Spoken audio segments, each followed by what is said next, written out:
know is, when it comes to the X Factor, did Simon call you himself, and how weird is that? Pretty weird. He didn't call me himself at first, but then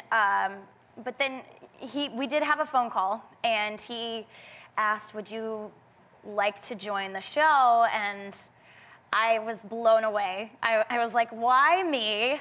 I'm like 19 at the time, and he was like, I think you could bring a lot to the show, and you have a fresh experience with making it in the industry, and yeah, of course I said yes. How's it been? I mean, you're working with legends.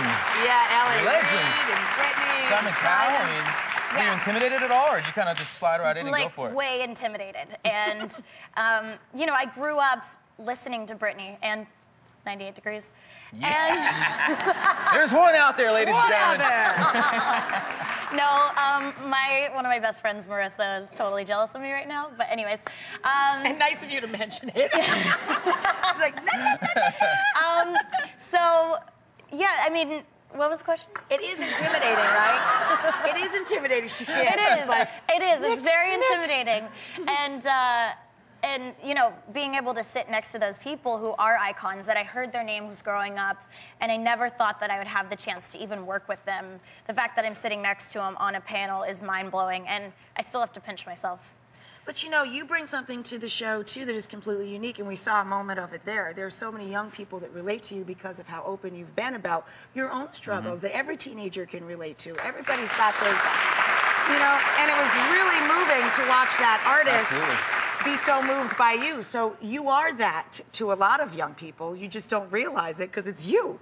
Yeah, it is really weird sometimes when I think about it. I have girls that'll come up to me at concerts and they'll tell me, you know, you're my inspiration, like you saved my life, like, and I don't know how to receive that, but I'm just very thankful and I'm very blessed that I could be there for people who are going through the same things that I've been through. So, and I also just want to be like a great role model in a sense where I'm not being perfect all the time, but that I'm helping girls get through the struggles that teenage girls actually go through today and don't have anybody to turn to. I want to be that girl, even just for my little sister. Yeah, that's great. And I think it makes a huge difference. What have you found, if you could name just one thing, what have you found is the hardest part about stepping into that show and working on that show? The hardest part is, I guess, having to say no to people really is a bummer. Like, I know what it's like to be told no. I know how bad or how much it sucks to like really want something and someone says it's not your time right now.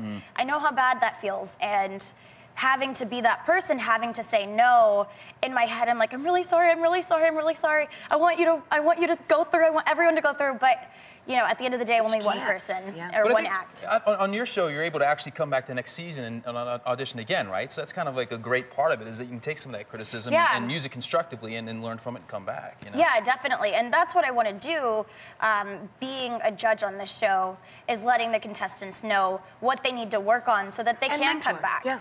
And that, you know, just because they don't make it through this time doesn't mean that it's not. It doesn't mean it's the end. Like so many people that have been on these shows, you know, they end up with great opportunities just because they have the exposure. So totally, it's great. Totally. You know, any which way you cut it. You know, I do want to mention that October is Anti-Bullying Awareness Month, which I'm so glad we actually have one now. Yeah.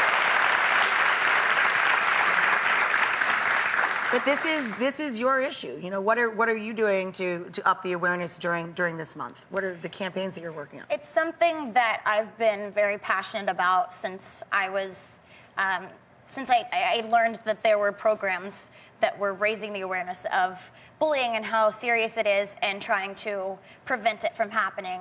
I was bullied when I was 12, and it got so bad that I actually was homeschooled. I like dropped out of public school and was like, Mom, I can't do this anymore.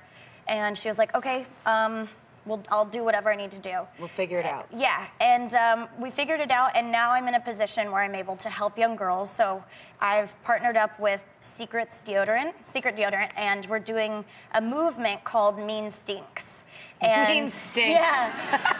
Yeah, so, I even painted my pinky nail blue, because the color blue represents hope, and we're trying to encourage girls to not to be mean pinky to promise. Each other. Yeah, that they're not going to I love that, a pinky promise. Yeah. Now, Mean stinks. Has Simon, has he subscribed to the mean stinks attitude? Or? Yeah, how do you work with Simon and be in charge of mean stinks program? I'm accomplishing the young girls first, and then I can move on to the big stinker. The big stinker. Big stinker. Yeah. I gotta work my way up there because he's not ready yet.